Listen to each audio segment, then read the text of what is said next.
Hello, and welcome to this week's episode of the Wealth Conversation podcast with me, Tsitsi Mutiti. I guide high-achieving women on their journey to build lasting wealth so they can prepare for an abundant future in every area of their life. I hope that today's episode will help you to transform your relationship with money so you can make the choices that will enable you to create the opportunities and lasting wealth that you desire. Let's get straight into this week's episode. This episode is focused on our money habits and mindset, step number 2 of the Choices Blueprint. And I'm excited to have my friend Catherine Thomas-Humphreys as a guest expert. Catherine and I met in 2020 during the height of the COVID pandemic, after we had both signed up to a financial coaching course. As part of the course, we spent 12 months learning about our own money habits and mindset and how they impact our relationship with money.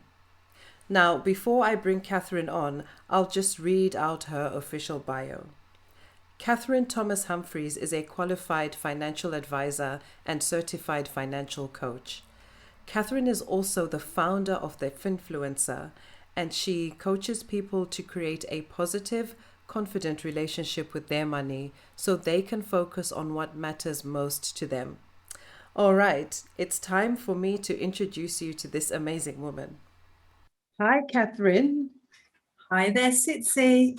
So good to have you on the podcast. Thank you for joining us. So welcome. It's a pleasure to be here. Great. So please, could you tell us who is Catherine Thomas-Humphreys? I am Catherine. In terms of my job, I'm a financial advisor and more recently certified as a financial coach. So I'm turning more of my attention now to that money coaching side of my job, which I've just actually left my previous employment to commit full time to working toward that, which is really exciting. Catherine is also a mum. I've got 3 wonderful children. I'm a wife to Kevin, who is extremely supportive of this recent change.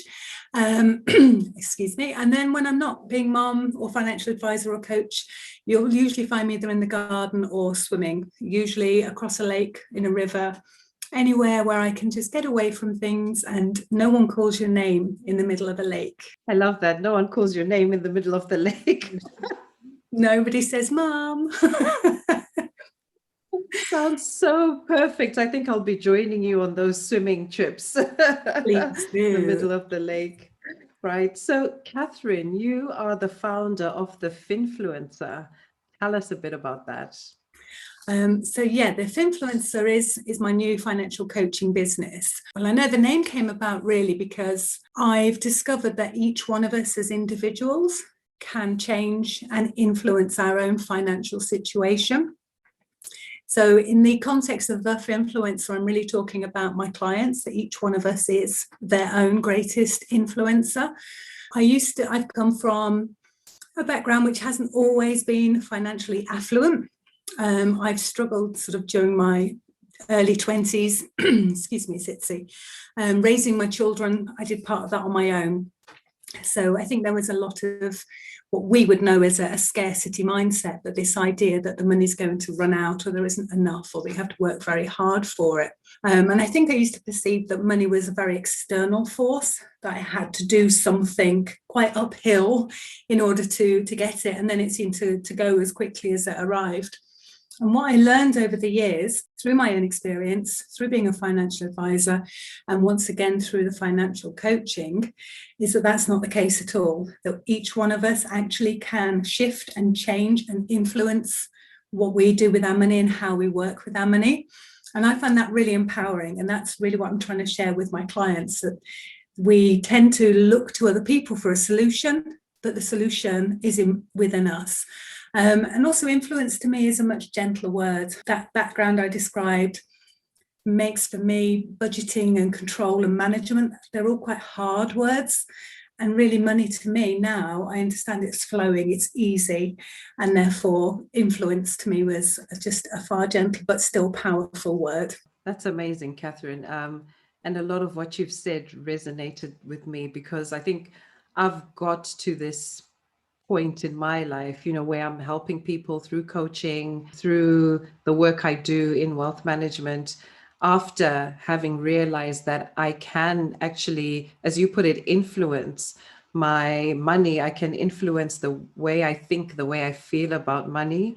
Like you, for a long time, I actually felt that I needed somebody else to do the thing, or do the influencing of the money, or it wasn't me, it was these external forces that were causing me not to have enough money, or just not being able to make those right decisions, whatever they were. But actually the root was me. Absolutely. And I think because we met on the same course, and it's been an absolute delight knowing you ever since. But I think what we both found together is that these younger memories and the experience from our families have a much stronger, quiet influence on us than we realize. And when we start to shine a light on that and uncover that and explore that, suddenly we've got the ability to reshift and reframe and change that to something positive. And that's really what's helped me decide to move from pure financial advice into really working with money coaching, because it is so transformational.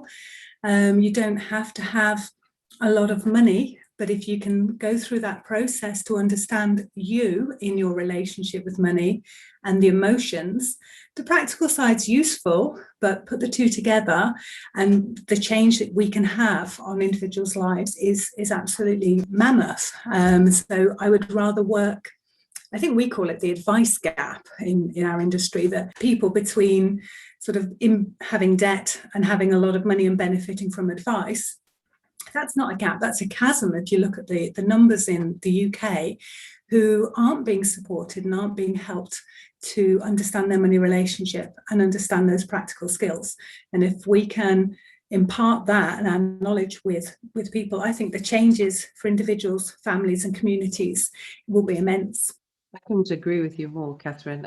I take it as far as even saying that the chasm goes across all groups of people, from the people who are struggling with whether it's having a little bit of money or they're in debt, to even the ultra wealthy, because it's that thing that we don't understand our impact on our money, the influence we have on our money. So I believe it's a bit of a false security thing that we believe the more money we have, the better we are at managing it. In my experience, I've seen people who had the same mindset as I did when I was struggling with my money, and they've got lots of money. And that was something that I used to struggle with. Like, how come they feel that they don't deserve money? Because I didn't feel like I deserved money, and they've got loads of money. And it just boils down to that lack of self-knowledge, or not having had the time to spend understanding ourselves. Yeah, what you were talking about earlier, was, basically answered what I was going to ask you next, which was, what do you believe are the roots or the key influences on most of our habits? So certainly a key one is that childhood experience. And I think psychology tends to point to around about the age of 7 that's most influenced. And I find when I work with clients, either advice clients or coaching clients, whilst coaching is a very forward action, understanding a little bit of how those habits have come about is key to that. But the memories that they tend to come up with tend to be in the range of 6, 7, 8 years old. And we pick up the language of our parents, we see the actions. For me, it was very much money doesn't grow on trees. I used to watch my dad budget once a month. He was a nurse, and nurses' pay has never been very good. But you take that back sort of 40 plus years, as the main breadwinner on a nurse, it was a very tight family. We never went without, because my dad and my mum worked together very, very hard to make sure that it didn't run out. But you always knew that there was never any extra. Now, it took me a long time to realise that I was repeating that pattern of there isn't any extra, it's going to run out, or it doesn't grow on trees. And I hear that a lot. So I think that the childhood experience, and I've seen quite a lot of evidence, I guess, for want of a better term, that what my parents, I learned from my parents, they may have learned from their parents, and so forth and so on. So it's a real opportunity for that awareness, not only to reshape our own habits, but then to not let that old habit continue down with the next generation. That's not the only thing. I think there'll be key moments, maybe sort of financial trauma. So, for example, I got divorced. That was a really emotional, financial, traumatic situation for me, and I learned an awful lot from it. In fact, that was the key decision for me to actually go and train to be a financial advisor. So I think those traumas will add to the childhood memories. And then there'll be other people that influence us as well. So if you've been married or you're single and now you're remarried, you potentially have 3 or 4 influences on that one money relationship. It's not just as straightforward as one child growing up with no other influences. And again, I look at my brother and sister, exactly the same scenario we grew up in, yet we all behave very differently with money. So it isn't that we see it and we replicate it, we see it and it influences us on top of other things to create those habits from there. That is so true. The one thing that really stuck in my mind when we were going through the financial coaching training was the fact that each individual gives a certain experience or a certain saying that they've heard their own meaning. So you can hear the same thing or see the same thing as this at the same time as somebody else, whether it's a brother or sister or a parent or just somebody else, in general. See all of that and hear it all at the same time, but individually give it your own meaning. And this is why we see siblings handling money in different ways, even though they grew up in the same households. In-house, yeah. I think it's like everything, isn't it? When you first see it, you see it through your perspective. And then at the point that you have seen it, you have a choice. And your first choice is the same or the opposite. And then you get all the variations in between after that.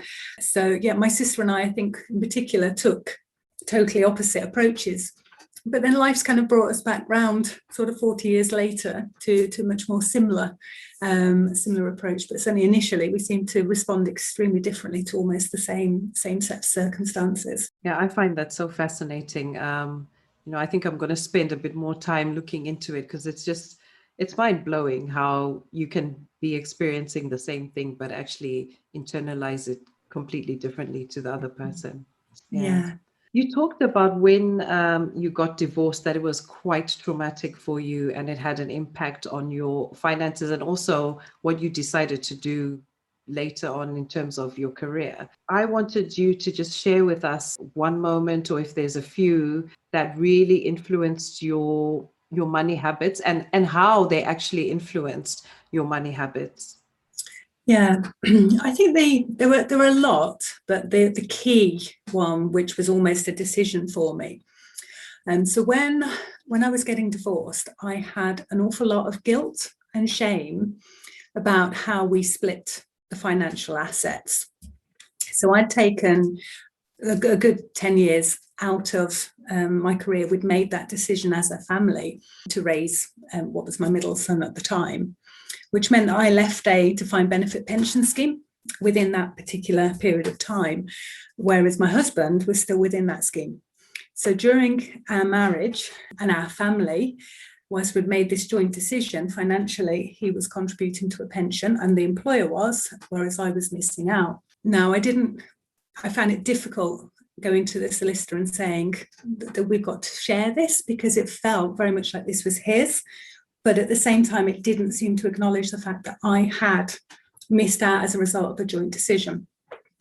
And the feeling of guilt and shame was really very, very strong. I remember this solicitor saying you need to go and see a financial advisor because it was a final salary defined benefit pension. I felt judged. I felt embarrassed. I felt like I was taking something that wasn't mine, even though I was obviously needing to provide for myself and our family. And I found it extremely difficult. I nearly walked away not asking for any of it at all, other than the solicitor was going, no, you're getting divorced, you've both paid into this relationship. And I felt the financial advisor really, I'm going to be really careful about how I say this, because I have since learned from meeting thousands of financial advisors that this was really my perception. I felt the financial advisor was just there for his share of the fee. I didn't feel he connected with me. I didn't feel he cared about me. I didn't feel like he actually taught me about the pension. So I taught myself. So that was the kind of insight. I thought, actually, I've learned a lot. And I've always been very pragmatic, partly down to my dad again in the budgeting.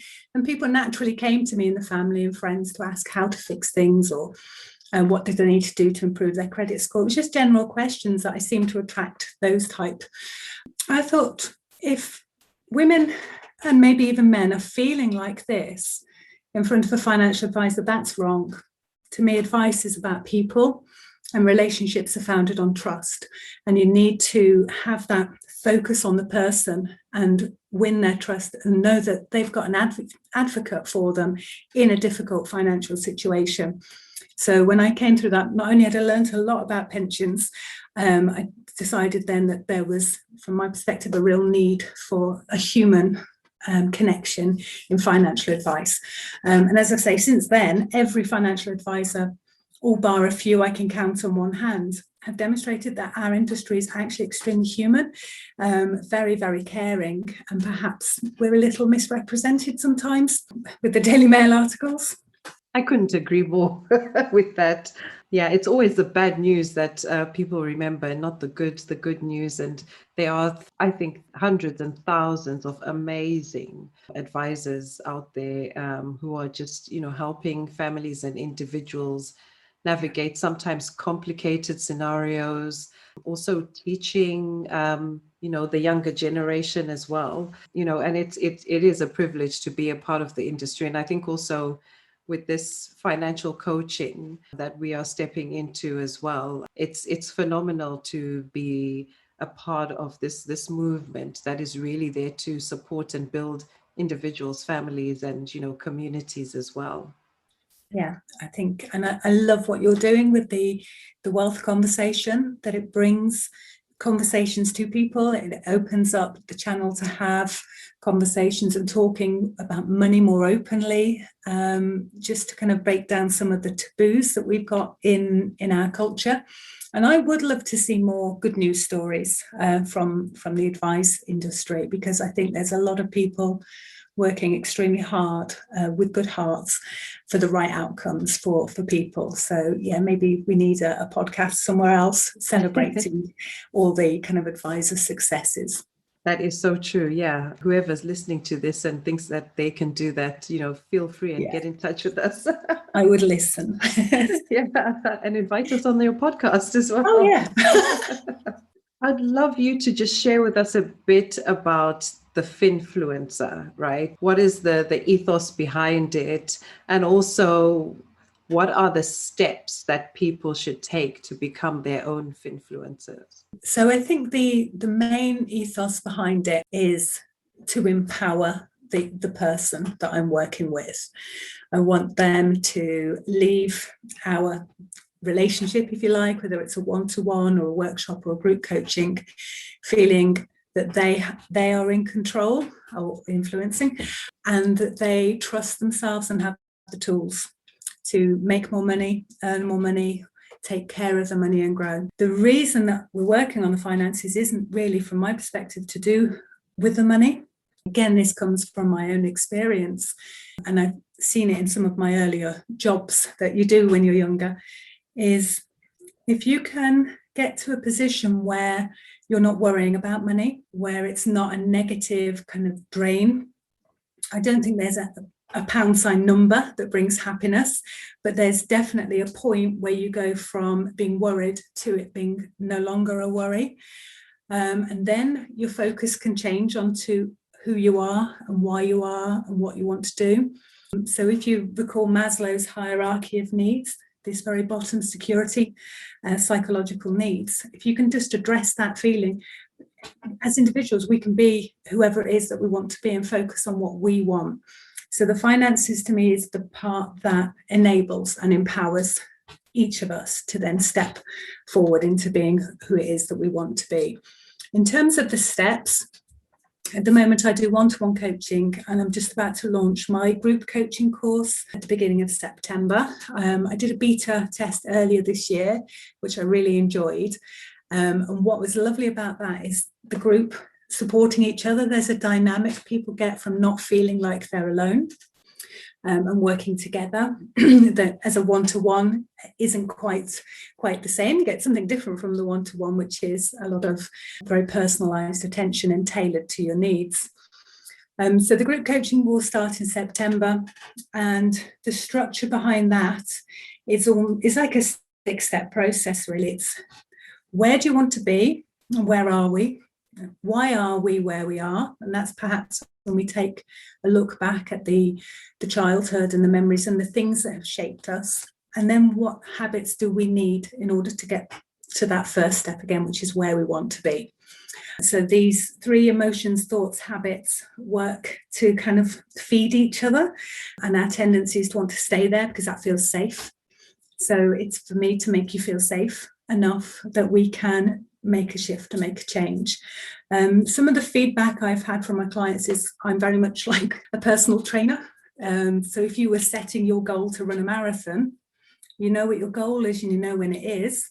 And then we're breaking it down into small steps. And a lot of that training isn't just physical, it's overcoming the mindset, the self-belief, and the I don't want to do it today, but we still got to do it, and breaking it into small steps. The journey of 1,000 miles starts with a single step, isn't it? Yeah. So you've spoken about the group coaching, which is another thing that I've been working on, also having a group coaching program, because the one thing I took from what you said about the group coaching is the support that people get from each other. And I think that conversation, which is so important, being able to talk about things. And one thing that comes from conversation, which is why I called my business The Wealth Conversation, is you realize that actually that thing that you were so afraid of is not as bad as your brain is making it out to be. It's a bit like when you have a secret, isn't it? It's far more powerful. It's got a lot more energy about it because you're holding it to yourself. And I think we don't comfortably talk about money.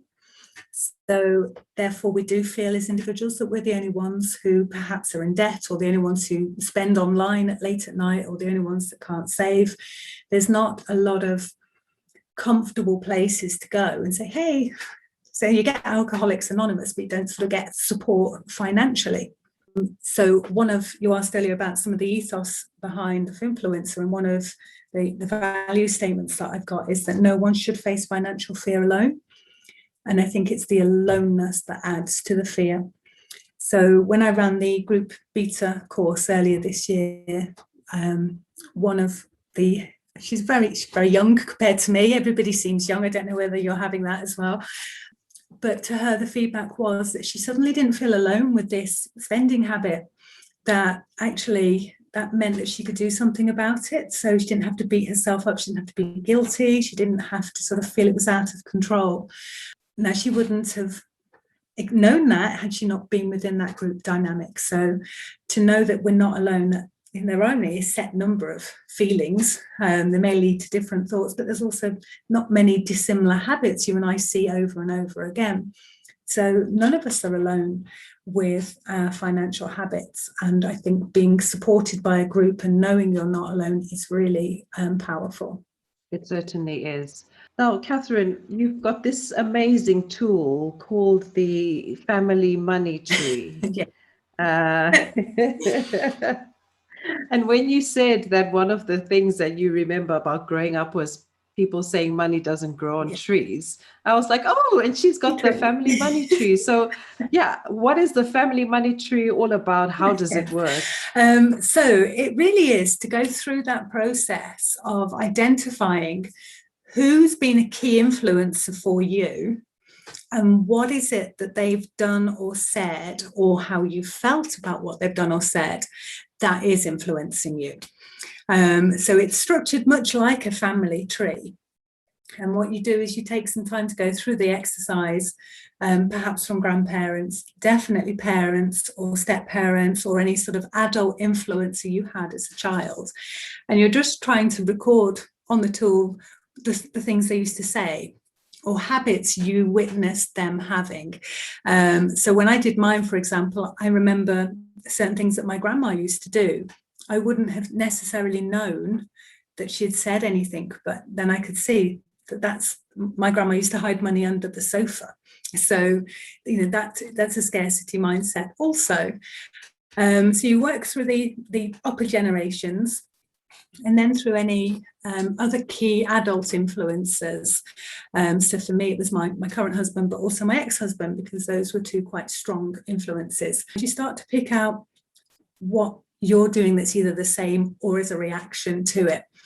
So it's really a sort of insightful tool for people or us to get to know who's shaping us, who's influencing us, in what way have they influenced us. And then you now, well, what do I want to keep? What do I want to change? What do I want to add more of? What do I want to let go of?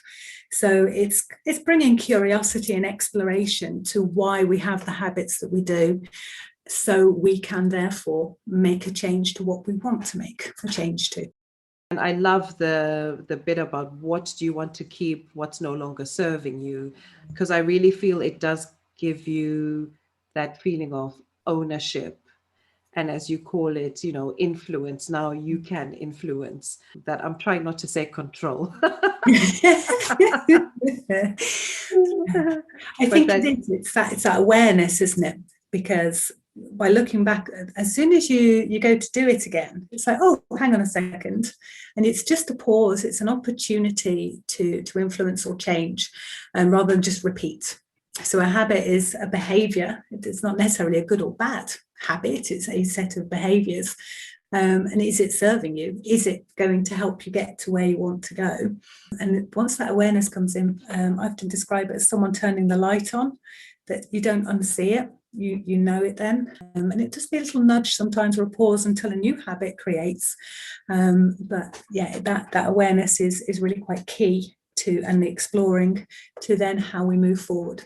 And it is exactly as you said, just it's about being aware. It's not about saying that is a bad habit, stop it completely, because that causes a lot of resistance. That causes a lot of sometimes pain, anger, resentment, when actually it's not a case of stopping it completely, but it's about being aware and then understanding how you can adjust your behavior, adjust your thinking. So a simple thing for people who may feel that they spend a lot of money unnecessarily, that trick of put what you want in the basket and then wait 48 hours and go back to the basket. So you got me all excited then, because spending isn't bad. And I think sometimes we miss that saving and investing is also part of spending. We're not saving to never spend it. We're not investing to never spend it. It'll be there for spend for another time, and to grow in the meantime. I ask a question, or I get my clients to ask themselves a question. The question is along the lines of, does this take me closer to or further away from X?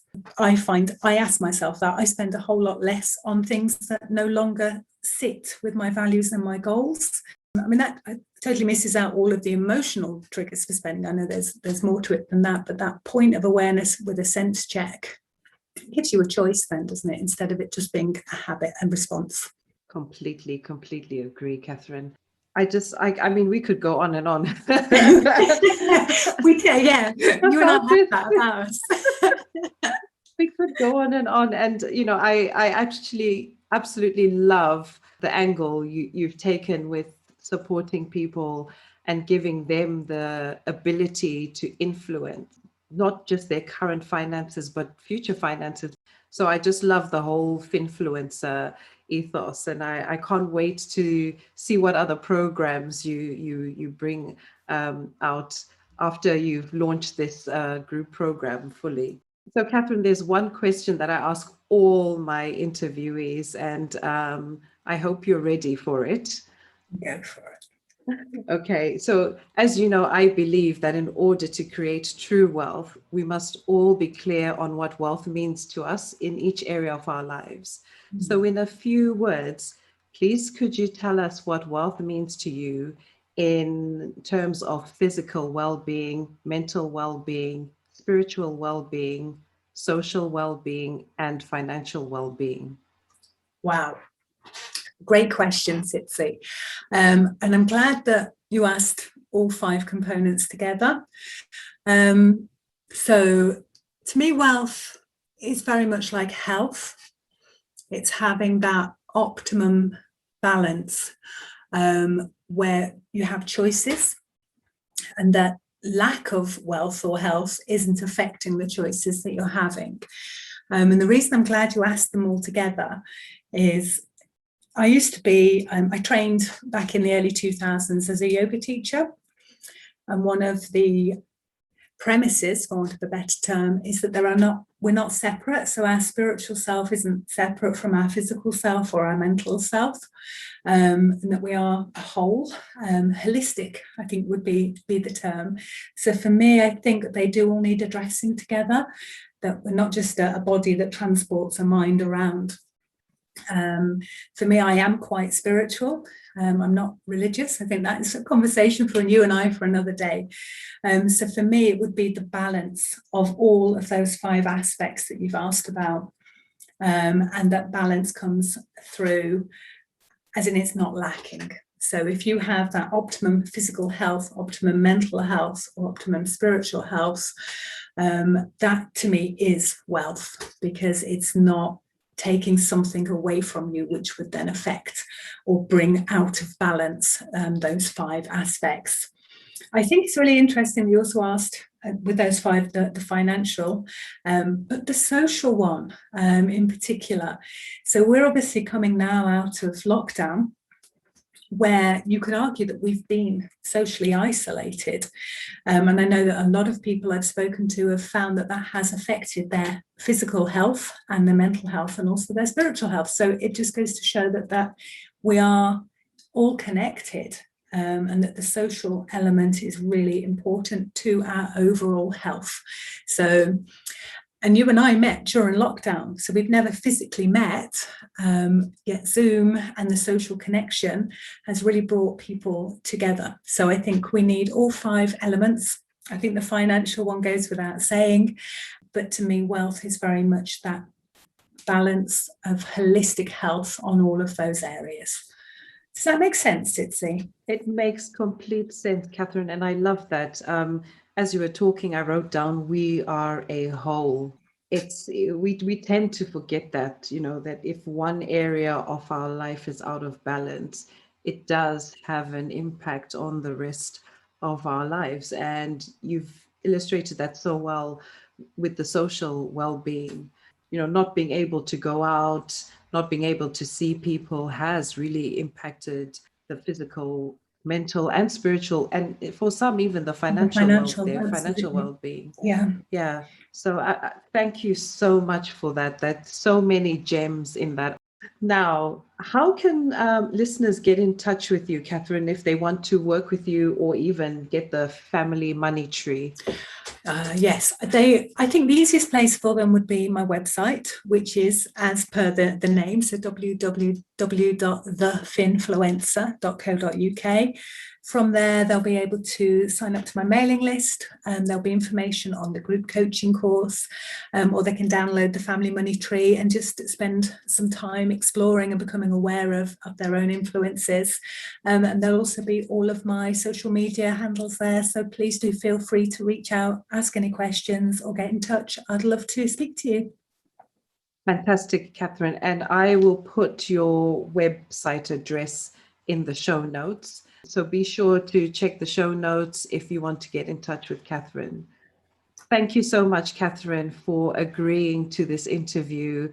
I have a feeling, I know I say this about all my interviews, but I have a feeling you will be one of those who I'll be calling back over and over again, because I believe we've just literally scratched the surface of what you have to share with us in terms of how we can be our own Finfluencers.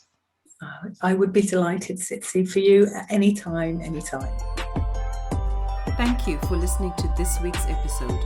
Connect with me at The Wealth Conversation on Facebook and Instagram so we can continue the discussion. Also, if you're ready to define what wealth truly means to you, then go to thewealthconversation.com and download the Wealth Cornerstones guide. Until next week, stay focused on becoming the designer of your financial future.